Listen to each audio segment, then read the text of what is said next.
हाथ में लेने का प्रयास कर रहा है। ऐसे ही लखनऊ के अंदर भी देखने को मिला।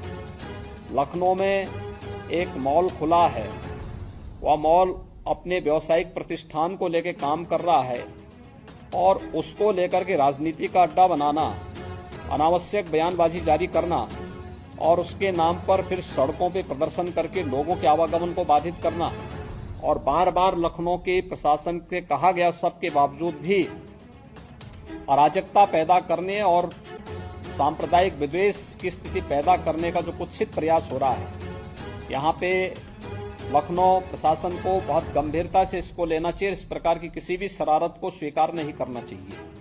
सख्ती से ऐसे तत्वों से निपटना चाहिए जो अनावश्यक मामलों को बढ़ावा देकर के माहौल खराब करने का प्रयास करते हैं।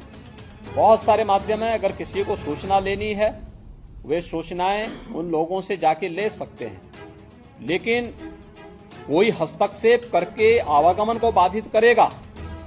मैंने पहले ही कहा कि सड़कों पर या पूजा के लिए या किसी भी अन्य कार्यक्रम के लिए कोई जगह नहीं होनी चाहिए और इसको किसी भी प्रकार की अनुमति नहीं दी जानी चाहिए। जो शासन ने पहले से व्यवस्था बनाई है उसको हम सख्ती से लागू करें, इन चीजों को तय करें।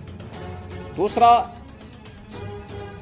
कावड़ इस सावन के महीने में अलग अलग जगह अलग अलग प्रकार के कार्यक्रम होंगे। कहीं जलाभिषेक के कार्यक्रम होंगे, कहीं पे यात्राएं निकलेंगी, कहीं सावन मेले के कार्यक्रम होंगे, कहीं पर अन्य बड़े कार्यक्रम होंगे। हम इस बात को ध्यान में रखेंगे कि सुरक्षा और सतर्कता के बारे में देखिए, जिस प्रकार के अलर्ट आ रहे हैं उनको ध्यान में रखते हुए कोई भी शरारती तत्व माहौल खराब करने के लिए किसी भी कावड़ यात्री पे हमला कर सकता है। रात्रि में विश्राम कर रहे हैं उस समय उन पर हमला किया जा सकता है, कोई अन्य घटना घटित हो सकती है। इसलिए जहां भी उनका रात्रि विश्राम हो उसके आसपास का सुरक्षा का वातावरण बेहतरीन होना चाहिए। जहां जिस रूट पर भारी मात्रा में कावड़ यात्री चलें वहां पर ट्रैफिक डाइवर्जन की व्यवस्था हो और ट्रैफिक डाइवर्जन इस रूप में हो कि किसी को भी उसका उल्लंघन करने की परमिशन न हो। इसको भी हम ध्यान में रख करके देखें।